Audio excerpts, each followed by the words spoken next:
Hello, everyone, and Happy New Year, and welcome to our first question lab of 2021. We're happy to have you in attendance. Tonight's topic is gastrointestinal physiology. As I mentioned earlier, RX Coach is our tutoring and coaching program brought to you from the teams that brought you First Aid and USMLE-Rx. So we'll talk more about RX Coach a little bit later. But what you should know for now, as we get into the first question, is that the methodology we use this evening is the same methodology that we employ in our coaching sessions. So the first step of that process is to cover up the answer choices. And as you can see, I've gone ahead and removed those for you. The reason we do that is because we do not want the answer choices to guide or dictate your thought process. And we certainly do not want you to see an answer choice that you might be unfamiliar with and end up panicking as a result. So I've gone ahead and removed those. And after we cover those up, the next thing we do is read the lead-in. The lead-in is the last sentence or the question itself. And the reason we do that first is because we want you to know what the test writer is asking. This way, when you read the vignette, you can save yourself valuable time and prevent yourself from having to reread it and pick up on the relevant clues the first time around. So let's go ahead and read that lead-in together now. Which of the following describes the mechanism of action of the medication this patient is taking for his gastroesophageal reflux disease, commonly known as GERD? And once we read the lead-in, we like to ask our audience, how many steps do you think this question will require? And the reason we do that is because we want you to have an organized thought process to make sure you're not forgetting any steps and you're answering the right question. An example of a one-step question could be when they ask you, what is the diagnosis? An example of a two-step question could be where you're asked, what is the treatment for a diagnosis? And an example of a three-step question could be when they ask you, what is the mechanism of action of a treatment for a diagnosis? So with those examples in mind, please let us know in the question box how many steps you think this question will require. We'll give all of you a few seconds here to respond, and then we will read the vignette. All right, I see the responses coming in. Let's go ahead and read the vignette. A 34-year-old man comes to his primary care physician for his yearly well-patient physical examination. He reports that he may have developed some reflux lately. He also states that when he eats certain foods or has a meal too close to bedtime, he experiences a burning sensation below his sternum and a sour taste in his mouth. His medical history is significant for obesity, hypertension, and hyperlipidemia. He takes lisinopril and simvastatin and reports taking an occasional over-the-counter ranitidine for his gastrointestinal symptoms, typically with near complete resolution of the symptoms. His physician advises him to continue the use of this medication as needed. He is also encouraged to lose some weight with diet and exercise. The patient is instructed to return if ranitidine is no longer sufficient to control the symptoms. Which of the following describes the mechanism of action of the medication this patient is taking for his gastroesophageal reflux disease? So now that we've read the vignette and the lead-in, I'll give all of you a few seconds to start thinking about what the important clues are in this vignette. Notice I didn't say start thinking about the answer. Just start looking at the important clues, and I'll turn it over to Paris. Thank you, Sean. So we'll go ahead and show you what we think are the important clues in this sentence, or in this vignette and the lead-in. So anytime you have demographics, that's going to give you a clue as to what you should be thinking about in terms of disease, risk factors, things like that. They also told us that he has some reflux, and they gave us a couple clues about things that should be pointing you in a certain direction. So eating certain foods, a meal too close to bedtime, and then further things past medical history, and then they really get into it with telling us that ranitidine gives us near complete resolution. However, if you notice, as Sean had mentioned, if you would have just read the lead-in first, which is what we recommend, you would have known that this question is really a pharmacology question. It's asking about the mechanism of action of this medication that he's taking. So really, the information about the reflux isn't as important as just that very last thing that he's taking ranitidine. That's the medication they want to know the mechanism for. And that's really the most important thing. So we kind of highlighted some of the things in the vignette, more so for if this were a clinical question. But in this specific question, the fact that it's ranitidine really is the most important thing. So talking about how many steps we think this question is, I think one, that's probably, we know the medication. So I was going to say normally, the question may not tell you the name of the medication and they may have you try to figure that out, but we actually know the medication. So what is the mechanism of action? I think this could maybe just be a simple one-step question. Maybe it's a two-step question if they decide to take the mechanism a little, one step further. Kind of depends on the answer choices, but probably a one-step, maybe a two-step if they take it a step further. So let's take a look at those answer choices. So we see that there are 5 answer choices, and what I'm going to do is I'm actually going to start at the bottom and work my way up. I'm going to read answer choice E and work my way up to A. And we recommend all students do this. And the reason we do that is because a lot of times we'll see students start at the top, they'll see something they like, they'll get fixated on it, they'll select it without having read through all of the answer choices, and then they may get that question wrong. So starting at the bottom and working your way up ensures that you get through all of them and avoids you from biasing yourself. So let's go ahead and do that now. E, binds to the M3 receptor. D, binds to and inhibits the H+, K+, ATPase of parietal cells. C, binds to and inhibits activation of the somatostatin receptor. B, binds to and inhibits a GS-coupled receptor. A, binds to and activates the prostaglandin receptor. So we're going to go ahead and open up that poll. Go ahead and select the answer that best fits the mechanism of what we had been talking about, and we'll talk about it in just a few seconds. I will go ahead and read these answer choices to you again because some of them are long and our poll doesn't allow us to put all those characters in there. So E, it binds to the M3 receptor. D, it binds to and inhibits the hydrogen potassium ATPase of parietal cells. C, it binds to and inhibits activation of the somatostatin receptor. B, it binds to and inhibits a GS-coupled receptor. And A, it binds to and activates the prostaglandin receptor. So we'll give all of you a few seconds here to respond, then we'll uncover the answer choices.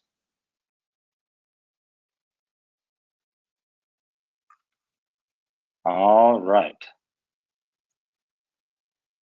Let's go ahead and wait a few seconds here for all of you to respond, and we'll go over the correct and incorrect answer choices.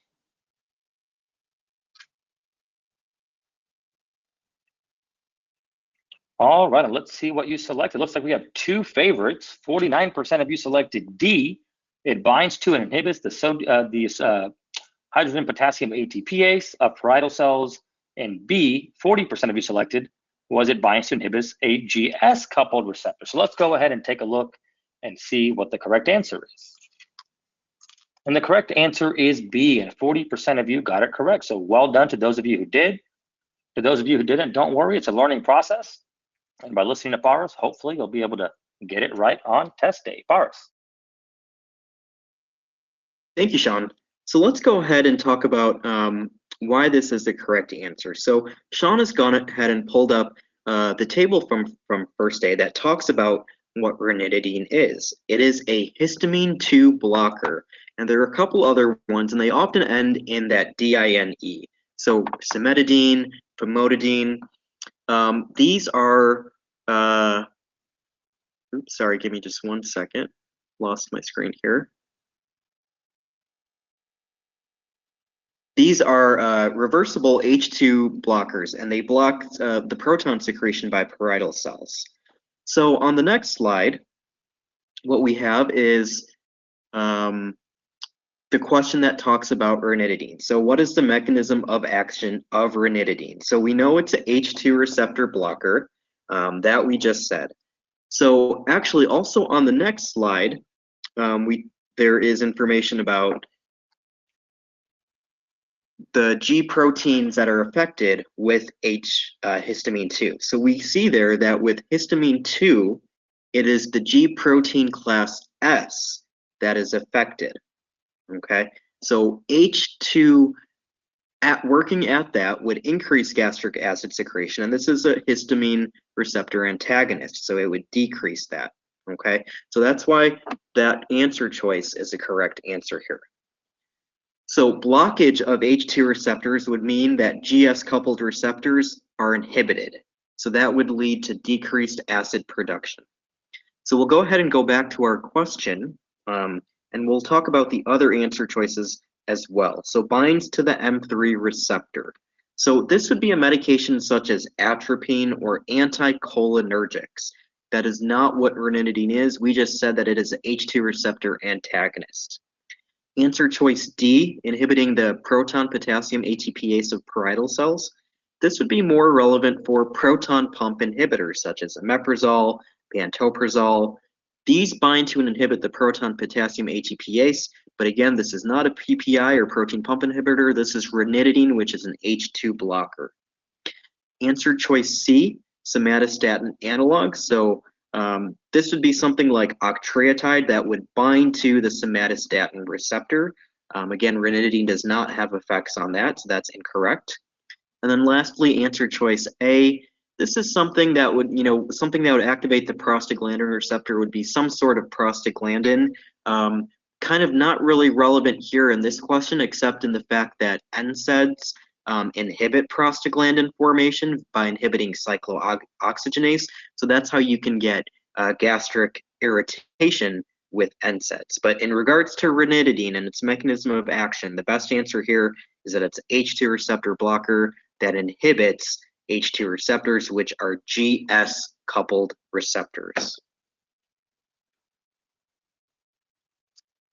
Excellent. Thank you very much, Boris. Great explanation as always. For those of you who got it wrong, don't worry. Now you know why the right answer is right. So let's move on now to the second question of the evening. I did see a question about, is coaching included with RX 360 Plus? No, coaching is not included with RX 360 Plus, but if you get coaching, you do get RX 360 Plus. So keep that in mind. Our second question.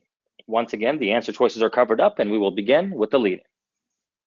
Which of the sets of laboratory values shown in the table would most likely be found in this patient?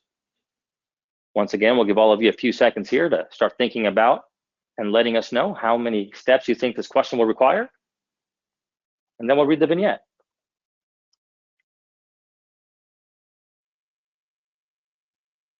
I see some responses coming in. Let's go ahead and read that vignette. A 10-year-old boy is brought to the pediatrician because he has been vomiting every few hours for the past 2 days. He denies any recent travel or contact with sick persons. He has a history of asthma, which is well controlled with 1 to 2 puffs of salbutamol per day. His temperature is 98 degrees Fahrenheit or 36.7 Celsius. Blood pressure is 99/65. Pulse is 88. Respiratory rate is 10. And oxygen saturation is 92% on room air. On examination, he appears lethargic and uncomfortable. However, no wheezing is appreciated on lung examination, and his abdomen is soft and non-tender. Which of the sets of laboratory values shown in this table would most likely be found in this patient? Once again, please start thinking about the important clues in this vignette as I hand it over to Paris. Thank you, Sean. So we'll go ahead and show you what we think are the important clues in this vignette and this lead-in. So once again, demographics is going to be important. So we know that this is a pediatric question, a 10-year-old boy. And the most important thing here is that he's been vomiting every few hours. They gave us some important vital signs, that blood pressure, probably not too bad for his age, but we'll keep that in mind. His oxygen saturation is 92%, but there's no wheezing. So then we go to that lead-in, and we see that they're basically asking us which of those lab value sets would we find in this patient. So we know that it's going to be one of those 5 things. And generally, what I like to do is make sure that you're looking at the columns to make sure that you're starting to think of those things. So pH, PCO2, and bicarb. Start thinking of that. So then we need to figure out, okay, how many steps is this question? And I think this is probably maybe a two or maybe a three-step question. I think one, we need to figure out what's going on in this patient. Two, we need to figure out what does that lead to, and then three, how would that be identified on lab values? And then, we'd have to then pick from those specific set of lab values. So I think this could be a little bit of a three-step question. So let's take a look at those answer choices. And obviously, it looks like it's going to be, E, D, C, B, and A.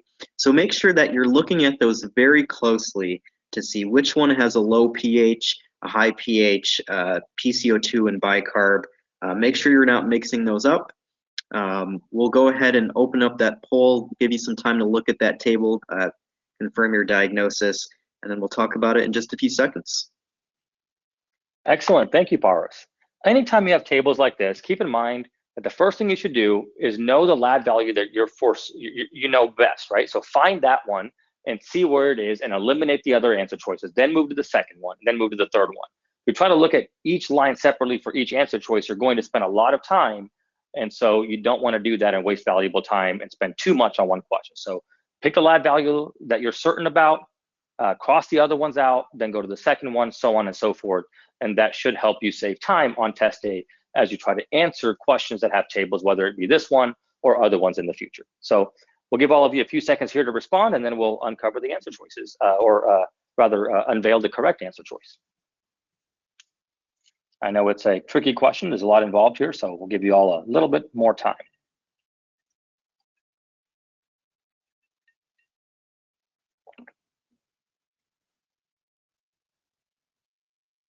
All right. A few more seconds here. And let's take a look and see what all of you selected.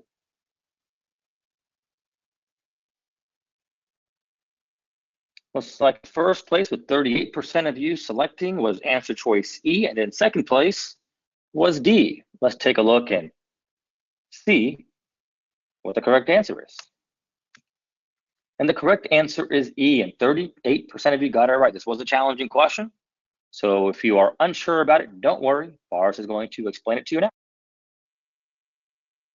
Thank you, Sean. So Sean has actually gone up and pulled this figure from first aid. So whenever you see a question with tables like that, as Sean was mentioning, pH, PCO2, bicarb, automatically your brain is probably going to acidosis and alkalosis. And they told us that this 10-year-old boy was presenting with vomiting. Now, if you can see there on the very far right side, this would fall under metabolic alkalosis, okay? And a way to remember that is when you're vomiting, you're throwing things up, so your pH is going to go up. So this is metabolic alkalosis. Now, on the next slide, we also have pulled up some of those same columns, pH, PCO2, and bicarb, for what you would see in the different types of alkalotic and acidotic states. So we said that our patient has metabolic alkalosis, so that means the pH is going to go up, which is what makes it alkalotic. The bicarb is elevated, which is what makes it metabolic. And then the PCO2 is going to increase as a compensatory response, and that's why it's colored in red. And that's why in the fourth column, compensatory response, you can see there that hypoventilation is listed. So let's go back to our kiddo and our question. You can see there that he's been vomiting, so we know that it's metabolic alkalosis most likely. They also told us that his oxygen saturation is 92%. That's not normal. That's a little bit low. And for a 10-year-old boy, that's, that really shouldn't be the case. And when they listened to his lungs, there was no wheezing. So it's not like there's anything going on in the lungs, but his oxygen level has dropped. That's probably because he's hypoventilating a little bit and he's starting to retain CO2. So because we know that this is metabolic alkalosis, the pH is going to be high. That rules out A and B. So now we're left with C, D, and E. We then know that it's metabolic alkalosis, so then it rules out C, and it's going to be D or E. And then based on the compensatory mechanism, PCO2 would then be elevated. Now, if PCO2 was normal, you could then argue that may be a correct answer in a patient immediately, very shortly after the metabolic alkalosis has started, but that is not an option here as well. So answer choice E is the most correct answer in this question. Excellent. Thank you so much, Paris. That's definitely a topic that gives students a hard time. It is complicated, but hopefully you learned a lot from that explanation. We would like to ask you a question before we move on, and the question is, how would you describe the results you are seeing after your study sessions? Now, last year, this question was the slowest to get a response. So we're hoping to change that in 2021 to help us out a little bit. Like I said, the answers and responses are completely anonymous. So how would you describe the results you are seeing after your study sessions? Select one of the following. A, I am seeing great results and I am happy. B, the results do not match my efforts. C, I am plateauing. Or D, I'm spending too much time and falling behind. All right, let's see what you selected. So about 23% of you are seeing great results and you're happy. But a majority of you did not describe your results that way. You said that your results aren't matching your efforts, you're plateauing, or you're spending too much time and falling behind. Well, that's okay. It happens to all of us at some point. But when you're honest with yourself about where you are, you can help get to where you want to be. And we're here to help you get there. So RX Coach is our tutoring and coaching initiative.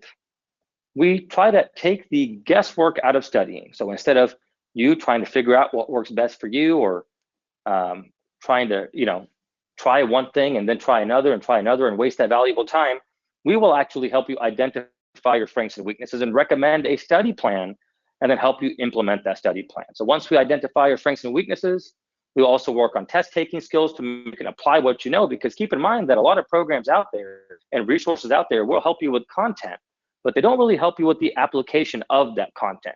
And knowing how to apply it and having good test taking skills is also a very important tool that you will need on test day. By working with students on a one-on-one basis, we're able to make their studying more efficient and help them maximize their potential.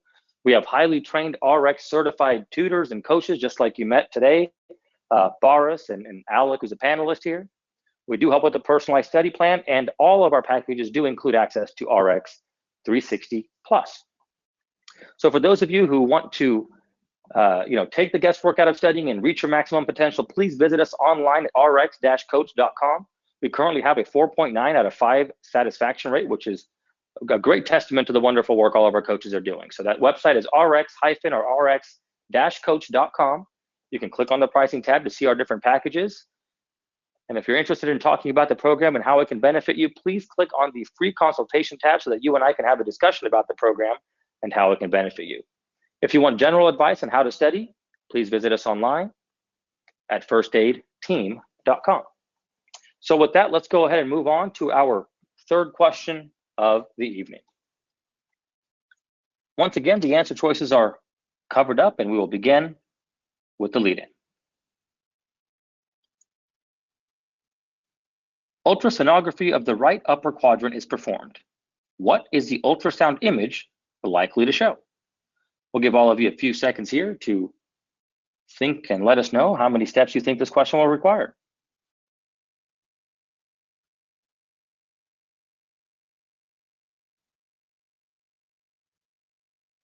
All right, let's go ahead and read that vignette. An overweight 37-year-old woman presents to her physician because of severe right upper quadrant pain that began after she ate dinner. Her temperature is 100.5 Fahrenheit or 38.1 Celsius. Blood pressure is 135/85 and pulse is 99. Urine beta human chorionic gonadotropin, or HCG, is negative. Laboratory tests reveal a serum total bilirubin level of 0.8, serum aspartate aminotransferase level of 18, serum alanine aminotransferase level of 20, and a leukocyte count of 15,000. Ultrasonography of the right upper quadrant is performed. What is the ultrasound image likely to show? Once again, please start thinking about the important clues in this vignette as I hand it off to Boris. Thank you, Sean. So once again, we're going to go ahead and show you what we think are the important clues in this vignette and the lead-in. So again, demographics. So 37-year-old female. On top of that, they also let it off by saying she's overweight. We know she's got right upper quadrant pain, and they tell us temporal relationship. So anytime they give you a temporal relationship about abdominal pain, whether it's with food, after food, that's always important to keep in mind because that'll help narrow your differential. We know she's got a fever, and they also tested her HCG. Anytime you have abdominal pain in a female, HCG is always something you should be checking, even if it's very low, on your concern, especially when you get into the clinical setting. And then they gave us some lab values there as well, which we'll talk about later, but definitely something, things that we need to try to wrap our head around as we come up with a differential.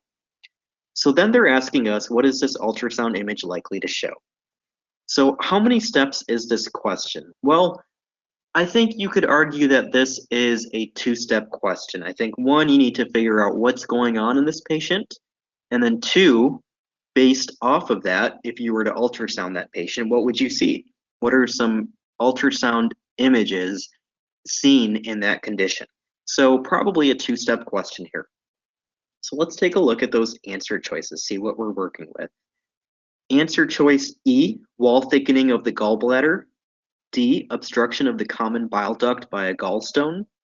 C, obstructing mass at the head of the pancreas. B, formation of a fistula between the gallbladder and small intestine. And A, engorgement of the splenic vessels.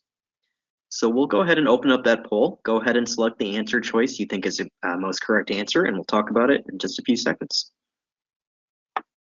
And I'll go ahead and read these answer choices again because some of them are long and we couldn't fit it all into the poll. So E is wall thickening of the gallbladder. D is obstruction of the common bile duct by a gallstone.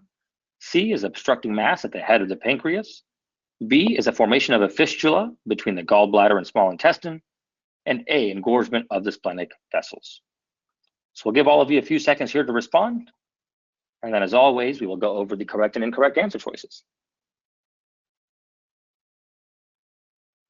I heard a student, or I saw a student rather, ask a question which was, if I get coaching, then when will I be ready for my test? Well, keep in mind that every student is different. So it's not about how much time you spend, it's about how you study. So we will assess your strengths and weaknesses, we'll get a baseline, and then based on your desired test date, we'll help put together a plan and of course recommend when we think you will be ready along the way. But it's hard to answer that question because every student is different and we need to establish a baseline and really see what kind of progress you make before making that determination.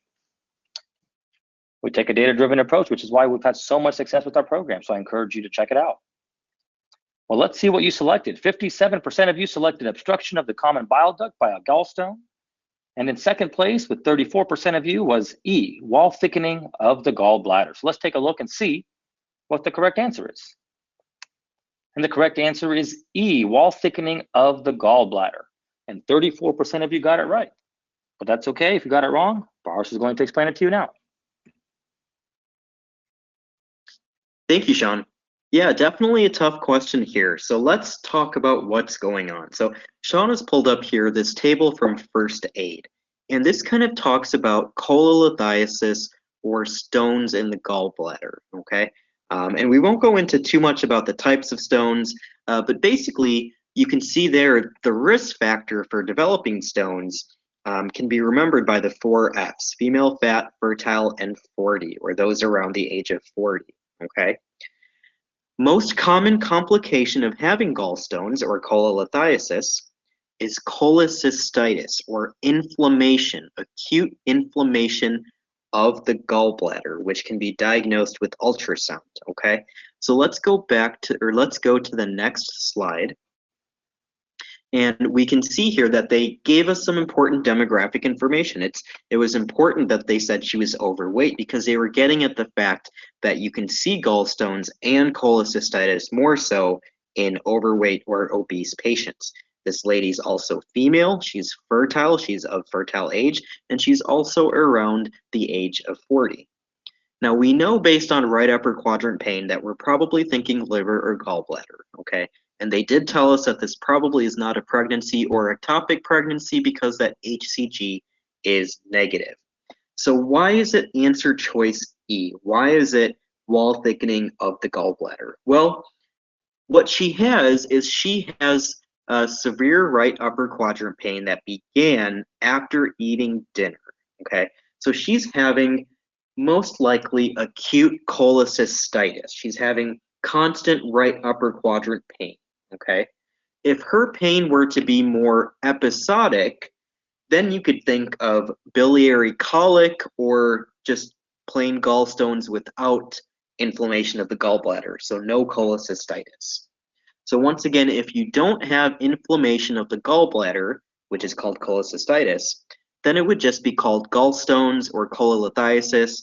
Sometimes that one of those gallstones can get stuck for a very short amount of time, and that's called biliary colic, but then it resolves, and then you don't develop cholecystitis. So the main thing to remember is cholecystitis is you've hit a certain point where that gallbladder is now very angry, okay? And you will often see an elevated white blood cell count, which this patient has, and a fever, which this patient also has. You usually don't see elevations in bilirubin or alk phos because the biliary obstruction is limited to the gallbladder, okay?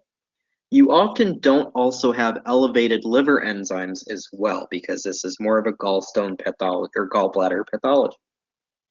So when you have inflammation of the gallbladder, keep in mind, one, you can have right upper quadrant pain, but patients can also present with shoulder pain. It's called referred pain, and that's due to diaphragmatic irritation. So that irritated, inflamed gallbladder will irritate the diaphragm, and due to referred pain, that will potentially result in shoulder pain or shoulder irritation, okay?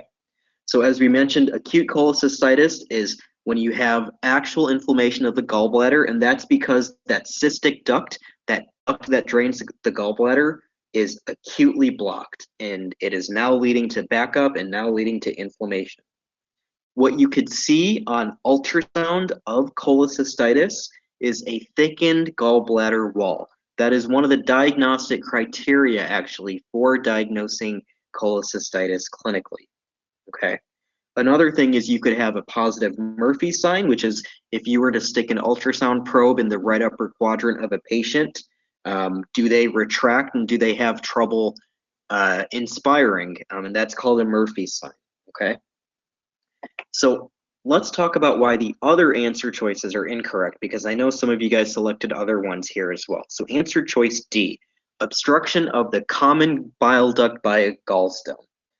This is actually called choledocholithiasis, different than cholelithiasis.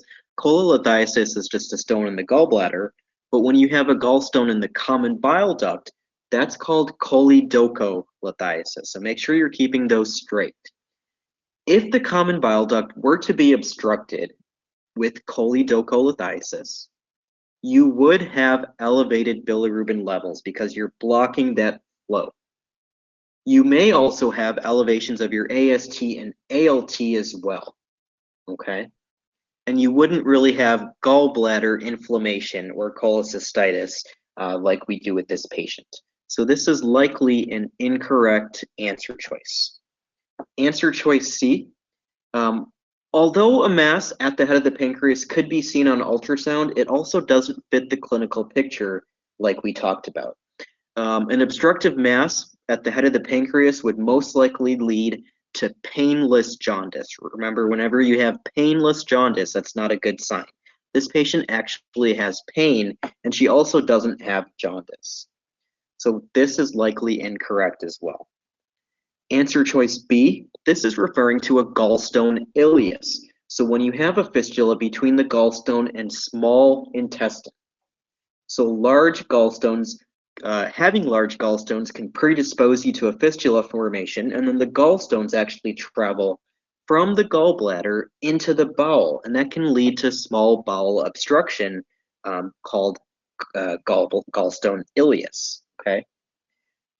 However, what you would see is on imaging, you would see possibly pneumobilia, which is air in the biliary tree. So some of that air from the GI tract has made its way upward into the biliary tree, okay? And then you would also have signs and symptoms of a small bowel obstruction, which is not what we have here. So also not the best answer choice. And lastly, answer choice A, engorgement of the splenic vessels. This is probably the least likely to be correct because remember the spleen is in the left upper quadrant and this patient is having right upper quadrant pain. So make sure you're keeping all the different terminology separate and you're understanding the pathology and pathophysiology of why you're developing cholecystitis. Excellent. Thank you, Paras. Before we move on to the fourth question, one thing I want to mention is, we've done 3 questions this evening, and the highest percentage correct was 40. Then we had 36, and we had 38, and we had 34. If you're one of those people that's sitting back there saying, "Oh, I knew that," and you still got it wrong, that could be due to a test-taking skill deficiency, right? If you studied the material and you still got it wrong, that could just be based due to a knowledge deficiency. So, if you want a help of an experienced and certified USMLE coach and an RX coach, please visit us at rx-coach.com so we can help you bridge those knowledge gaps and work on those test-taking skills, because students oftentimes say, "Oh, I can figure this out on my own. I can figure this out on my own." And what happens is they end up studying really hard, but they don't make progress, and that can become really, really demoralizing. We don't want you to be in that situation. So visit us online at rx-coach.com, click on the free consultation tab. We'll talk about the program and how it can benefit you. All right, our last question of the evening. Let's try to finish strong. Once again, the answer choices are covered up, and we'll begin with the lead-in. In the setting of the increased saliva flow rate in this patient, which of the following substances will show a decreased salivary concentration compared with the findings before taking clozapine? So we'll go ahead and let you start thinking about how many steps you think this question will require. All right, let's read that vignette. A 25-year-old man with refractory schizophrenia begins taking clozapine. At a 1-month follow-up visit, his serum clozapine is at a therapeutic level, but he says he has pain in both of his cheeks right in front of his ears, as well as pain when he swallows. On further questioning, he also says he has produced more saliva lately than usual. On examination, he is found to be afebrile. In the setting of the increased saliva flow rate in this patient, which of the following substances will show a decreased salivary concentration compared with the findings before taking clozapine? Please start thinking about the important clues in this vignette as I hand it off to Paras. Thank you, Sean. So once again, we will go ahead and show you what we think are the important clues in this vignette and lead-in. So obviously demographics as usual. And then we also know that he has begun taking clozapine. So that's really the most important thing here, okay? And they also told us that it was at a therapeutic level. So we know it wasn't too much or too little, but it was at a good therapeutic level. So not really, so we need to make sure that we're thinking of that. They also tell us that he has specific pain, and we'll talk more about that, but he's been producing more saliva lately. So then in that question, and when, as mentioned, most of what you need to answer this question is really in the lead-in. There's really not much that vignette added to you. So that's why reading that lead-in first really will be the most helpful thing to getting questions right and also saving time as well. So with increased saliva flow rate, what would you expect to have a decreased concentration compared to before taking clozapine? Okay, so how many steps do we think this question is? I think this could be maybe a 1 or 2 step question, maybe 1. I think we know what they're asking us, that, what's going to be decreased in the saliva compared to before taking clozapine. So I think, depending on what the answer choices are, this could just be a 1-step question. So I think more than likely 1 step, but we'll take a look at those answer choices. So let's go ahead and take a look at those answer choices. So we see 5 things there, and they all seem to be of a certain type of answer. So sodium, and E, sodium, D, potassium, C, chloride, B, bicarbonate, and A, amylase. So which of those would you see a decreased salivary concentration as opposed to before taking clozapine? So we'll go ahead and open up that poll. Go ahead and what you think is the most correct answer, and we'll talk about it in just a few seconds. Excellent. Thank you, Parth. This is our last question of the evening. Keep in mind that we do have a raffle, and one lucky winner will win a very valuable prize, so make sure you stick around until the very end. We also have a special offer for all of you in attendance to kick off the new year. We do these question labs every week. Next week, our topic, Tuesday at 8 p.m., will be immunology, and January 18th at 8 p.m., and we'll share this information via the chat box and a link, will be our Secrets of the USMLE webinar with Dr. Tao Li and Paras Vakaria on the topic of communications.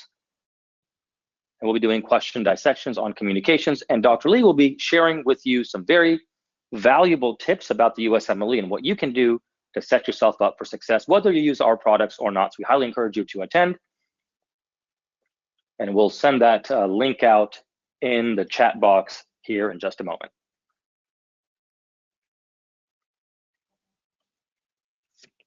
All right, a few more seconds here. This is a challenging question, so we'll give you a little bit more time.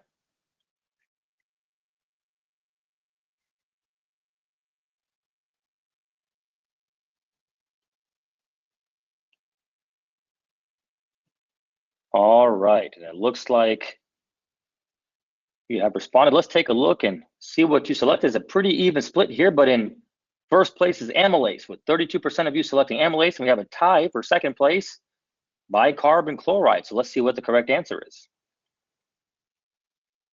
And the correct answer is D, potassium, and 14% of you got it right. So like I said, it was a challenging question, but keep in mind, you will see challenging questions on test day, but you need to have an organized thought process, a good approach, and a good study plan to make sure you're picking up on all of those clues and retaining them.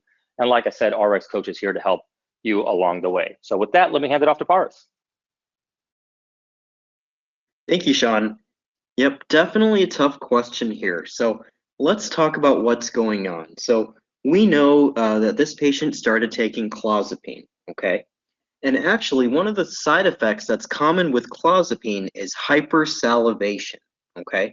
And they gave us a little bit of clues because they said he's been producing more saliva lately, okay? Now, let's take a look at the next slide, actually. So in this diagram, you see here normal saliva and the electrolytes and substances that go in and out of saliva as it makes its way from where it's produced out through the duct, okay? So as saliva travels, you have normally reabsorption of sodium and chloride and secretion of potassium and bicarbonate. And you can see that on the left-hand side of this slide, okay? So at normal salivary rates, this is what's going on. Now, in contrast, at higher rates of flow, saliva has less time in contact with that ductal epithelium, okay? So you have less reabsorption of sodium and chloride, and you have less secretion of potassium. You would expect that maybe bicarbonate would also be low, but actually bicarb secretion does rise by a different mechanism, okay? So let's take a look at that right-hand side of the slide, that table. You can see there as we go along the x-axis, the flow of saliva is increasing. And then the y-axis is concentration of those four different electrolytes, sodium, chloride, potassium, and bicarbonate. You can see there that with increased salivary flow, all of them increase up to a certain point, bicarb then plateaus. You can see the only one that really decreases over time is potassium, and that even when it looks like it's plateauing, it's actually still decreasing a little bit. It's just kind of hard to tell in that image. But the only one that decreases with increased salivary flow is potassium. And that's why the answer choice here of potassium was the most correct answer choice, and the other electrolytes listed were incorrect. So a tough question here, but it's important to highlight this is a great physiology question in regards to not just GI physiology, but especially when you start getting into renal physiology as well, knowing the different transporters and in what states they are and are not reabsorbed and secreted. So a tough question. Great job overall. Hopefully this helped answer some questions.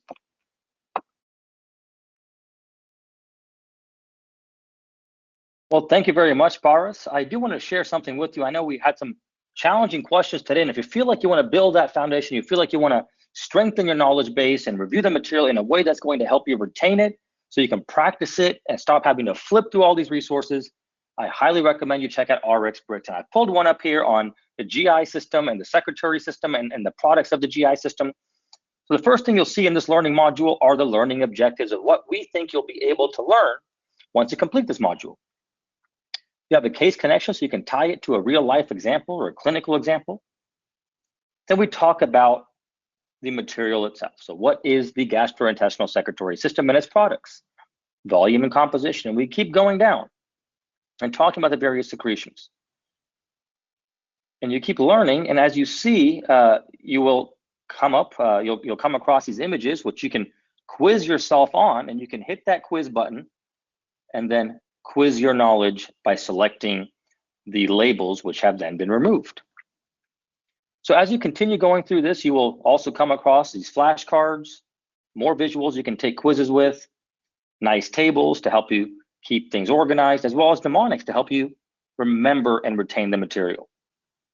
As you finish the module and come towards the end of it, you will see the clinical correlation there, and eventually things will tie back to that case connection you saw in the introduction. I have a wonderful summary here of all the key points we want you to take home from this particular brick, and then practice questions. And once you get the answer right, you will get the explanation. You'll be able to review the learning objectives, and you'll cross off the ones that you feel comfortable with.